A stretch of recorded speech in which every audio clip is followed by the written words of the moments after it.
Ladies and gentlemen, welcome back to SEMO TV. I'm your host, SEMO, and today we're going to get into it. Back over to the Middle East we go, where we decide, does BiBi actually need a babysitter? I think yes. And is Trump that guy? Yeah, maybe. Let's get into this because, when you look at BiBi Netanyahu, you got to see that this guy is just, he's drooling. He's foaming at the mouth. He's ready to go anytime, anywhere. Any of these nations that surround Israel, this guy wants. He wants to make sure that they know that Israel is not to be messed with. But he wants to let them know in a very aggressive way. I mean, you gotta give some credence to just how strongly some Israelis feel about the plight of Israel. You've got plenty of people on both sides over there.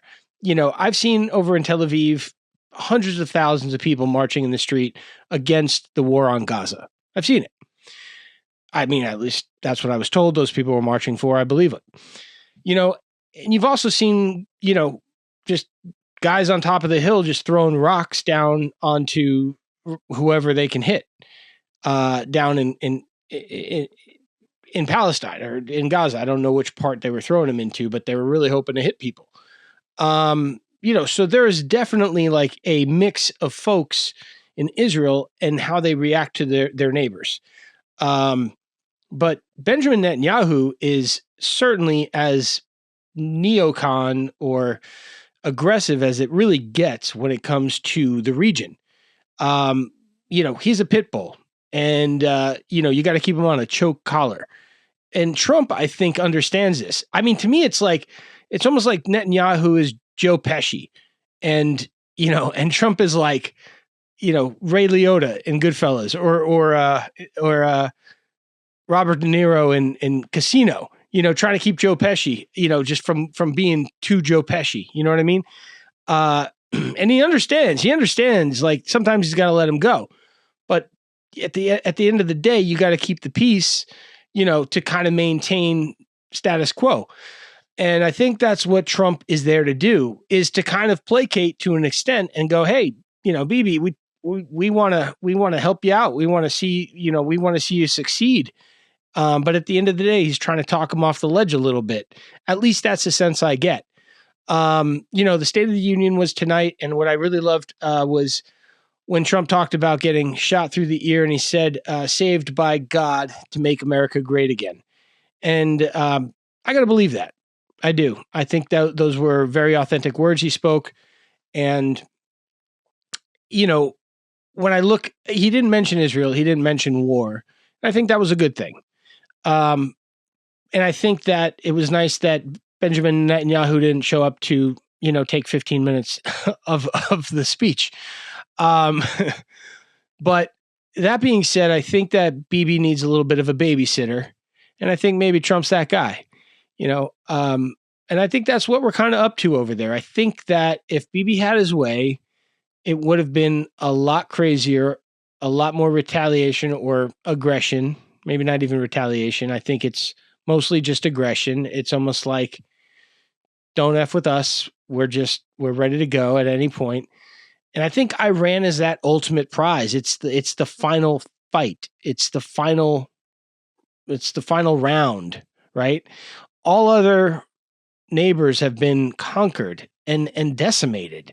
I mean, all other leaders have been hung out to dry or dragged through the streets, literally. I mean, by the way, let's go back to Assad in Syria, gassing his own people. That wasn't true at all. We know that now, but at the time, remember how much we believed that, and we went after that narrative as if it were true. I believe that was during the Obama days. I mean, that was just blatant lies from our media. I remember there was like a CNN reporter who was like, "Oh, Assad's out here gassing his people. I think they have like some Agent Orange out here." And she picked up like a backpack and she sniffed it. She's like, "Oh yeah, I think this got Agent Orange in it."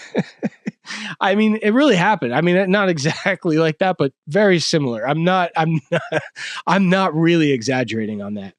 But they're really trying to sell war over in Iran. But right now, I think that when you look at the news and the media and the narrative, you're not getting a whole lot of gung ho,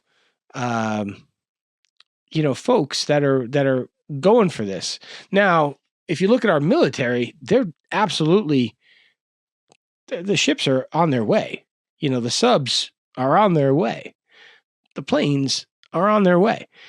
But, hopefully it is just going to be a very calm and hopefully a nothing burger.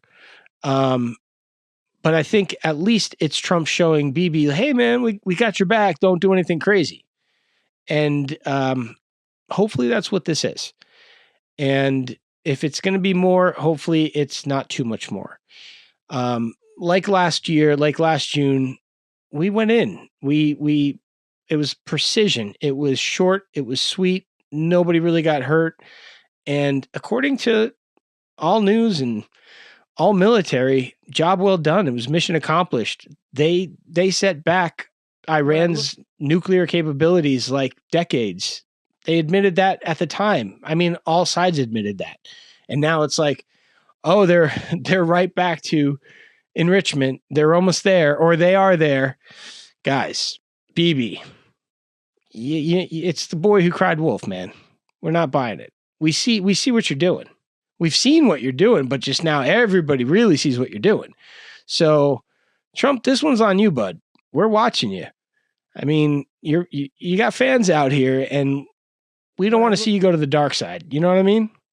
So, anyway, what do you guys think? You think BiBi needs a babysitter, and is Trump that babysitter? Let me know. I think so. Hope you guys are doing well out there, wherever it is you are, and whatever it is you're doing. Thanks for watching. I'm Simo. This is Simo TV.